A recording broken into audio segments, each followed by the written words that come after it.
राधे राधे मेरे प्यारे दोस्तों, मेरे इस चैनल पे आपका स्वागत है। पितृपक्ष पितरों की उपासना का समय है। पितृ शब्द का अर्थ पिता मात्र नहीं है।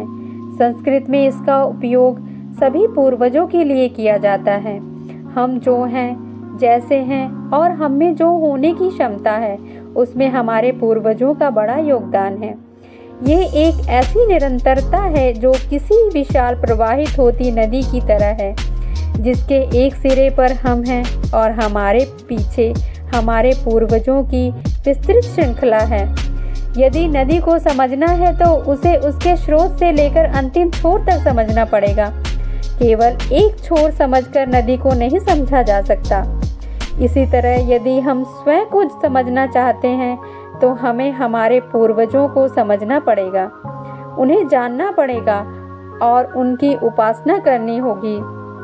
यह एक अकाट्य सत्य है कि हमारी सूरत में, हमारे व्यवहार में, हमारे तौर तरीकों में अपने पूर्वजों की छाप होती है। पर यह मात्र भौतिक समानता है। जो लोग गहरे में गोता लगाना जानते हैं, उन्हें मालूम है कि हमारे अंतःकरण की प्रत्येक ध्वनि पूर्वजों से ही प्रतिध्वनित होती है। हमारे मन पर भी उसी तरह पूर्वजों की गहरी छाप है जिस तरह हमारे शरीर पर। आज हम इस वीडियो में 2 कहानियाँ सुनेंगे, जिसको सुनने से हमें पता चलता है कि पितृपक्ष कैसे आरंभ हुआ और इसकी क्या महत्ता है। धार्मिक व्रत कथाएं और पुराणों से जुड़ी कहानियाँ सुनने के लिए मेरे इस चैनल को सब्सक्राइब कर लें। वीडियो अच्छी लगे तो लाइक करें। इस कहानी को बहुत कम लोग जानते हैं कि पितृपक्ष में दान क्यों किया जाता है और केवल कर्ण के कारण ही पितृपक्ष को मनाने की परंपरा शुरू हुई। पुराणों के अनुसार पितृपक्ष में दान करने से आत्मा को स्वर्ग की प्राप्ति होती है। आइए आपको बताते हैं दानवीर कर्ण से जुड़ी कथा के बारे में। दानवीर कर्ण के बारे में सभी जानते हैं कि कर्ण देवी कुंती के सबसे बड़े पुत्र हैं और सूर्यदेव के पुत्र हैं, और सूर्यदेव ने अपना वादा पूरा करने के लिए अपनी सुरक्षा कवच भी दान कर दिया था। कर्ण ने अपने पूरे जीवन में गरीबों और ज़रूरतमंदों को पैसा और सोना दान दिया और उनके दर पर आने वाले किसी भी गरीब व्यक्ति को खाली हाथ नहीं जाने दिया। लेकिन उन्होंने कभी अन्न का दान नहीं किया। अपने अंतिम समय में जब कर्ण मृत्यु लोक को छोड़कर स्वर्ग में गए तो उसे सोने और पैसे के अलावा कुछ नहीं दिया गया। जब इंद्रदेव को इसका कारण पूछा गया तो इंद्रदेव ने बताया कि उन्होंने जीवन भर केवल धन और सोना का ही दान दिया है, पितरों की शांति के लिए कभी अन्न का दान नहीं किया, इसीलिए उन्हें भोजन नहीं दिया गया। देवराज इंद्र की बात सुनकर सूर्यपुत्र कर्ण ने देवराज से कहा, मुझे अनुदान के महत्व का पता ही नहीं था और अपनी गलती का एहसास होने पर अपनी गलती को सुधारने के लिए कुछ दिनों के लिए पृथ्वी पर जाने का अनुरोध किया। फिर उन्हें कुछ दिनों के लिए पृथ्वी पर भेजा गया। पृथ्वी पर आने के बाद कर्ण ने अपने पूर्वजों को याद किया और उनकी आत्मा की शांति के लिए तर्पण किया और भूखे गरीबों को भोजन दान किया। देवराज इंद्र ने कर्ण को पृथ्वी लोक में 16 दिनों के लिए ही पृथ्वी पर भेजा था। इन 16 दिनों के बाद लोगों का स्वर्ग जाने का कारण ऐसी मान्यता है। तभी से 16 दिनों का पितृपक्ष मनाने की परंपरा चली आ रही है और इस दिन लोग अपने पूर्वजों की याद में भोज का आयोजन करते हैं तथा अपने पूर्वजों की पसंद का भोजन किसी वेद पाठी पंडित को दान करना या किसी गरीब को दान करना अपना ही महत्व है। हमारे पूर्वज सभी कर्म कांडों को करते हुए देखकर प्रसन्न होते हैं और हमें आशीर्वाद देते हैं। पितृपक्ष की दूसरी पौराणिक कथा के अनुसार जोगे तथा भोगे 2 भाई थे। दोनों अलग अलग रहते थे। जोगे धनी था और भोगे निर्धन था। दोनों में परस्पर बड़ा प्रेम था। जोगे की पत्नी को धन का अभिमान था, किंतु भोगे की पत्नी बड़ी सरल हृदय की थी।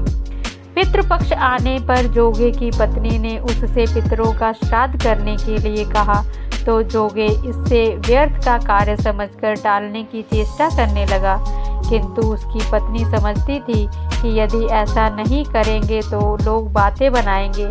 फिर उसने अपने मायके वालों को दावत पर बुलाने और अपनी शान दिखाने का यह उचित अवसर लगा।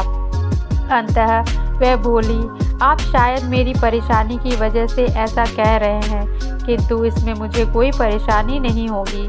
मैं भोगे की पत्नी को बुला लूँगी, दोनों मिलकर सारा काम कर लेंगी। फिर उसने जोगे को अपने पीहर न्योता देने के लिए भेज दिया। दूसरे दिन उसके बुलाने पर भोगे की पत्नी सुबह सवेरे आकर काम में जुट गई। उसने रसोई तैयार की, अनेक पकवान बनाए, फिर सभी काम निपटाकर अपने घर आ गई। आखिर उसे भी तो पितरों का श्राद्ध तर्पण करना था। इस अवसर पर ना जोगे की पत्नी ने उसे रोका और ना ही वह रुकी। शीघ्र ही दोपहर हो गई। पितृभूमि पर उतरे। जोगे भोगे के पितर पहले जोगे के यहाँ गए तो क्या देखते हैं कि उसके ससुराल वाले वहाँ भोजन पर जुटे हुए हैं। निराश होकर वे भोगे के यहाँ गए। वहाँ क्या था, मात्र पितरों के नाम पर आज्ञारी दे दी गई थी। पितरों ने उसकी राख चाटी और भूखे ही नदी के तट पर जा पहुँचे। थोड़ी देर में सारे पितर इकट्ठा हो गए और अपने अपने यहाँ के श्राद्धों की बड़ाई करने लगे। जोगे भोगे के पितरों ने भी अपनी आप बीती सुनाई। फिर वे सोचने लगे, अगर भोगे समर्थ होता तो शायद उन्हें भूखा न रहना पड़ता, मगर भोगे के घर में तो 2 जून की रोटी भी खाने को नहीं थी। यही सब सोचकर उन्हें भोगे पर दया आ गई। अचानक वह नाच नाच कर गाने लगे, भोगे के घर धन हो जाए, भोगे के घर धन हो जाए। सांझ होने को हुई। भोगे के बच्चों को कुछ भी खाने को नहीं मिला था। उन्होंने माँ से कहा, माँ भूख लगी है। तब उन्हें टालने की गरज से भोगे की पत्नी ने कहा, जाओ, आंगन में औंधी रखी है, उसे जाकर खोल लो, जो कुछ मिले बांट कर खा लेना। बच्चे वहाँ पहुँचे तो क्या देखते हैं कि हौंदी मोहरों से भरी पड़ी है। वे दौड़े दौड़े माँ के पास पहुँचे और उसे सारी बात बताई। आंगन में आकर भोगे की पत्नी ने यह सब कुछ देखा तो वह हैरान रह गई। इस प्रकार भोगे भी धनी हो गया, मगर धन पाकर वह घमंडी नहीं हुआ। दूसरे साल का पितृपक्ष आया। श्राद्ध के दिन भोगे की स्त्री ने 56 प्रकार के व्यंजन बनाए। ब्राह्मणों को बुलवाकर श्राद्ध किया, भोजन कराया, दक्षिणा दी। जेठ जिठानी को सोने चांदी के बर्तन में भोजन करवाया। इससे पितृ बड़े प्रसन्न हुए और तृप्त हो गए। इससे उनके सारे पितरों ने उनको बहुत सारा आशीर्वाद दिया।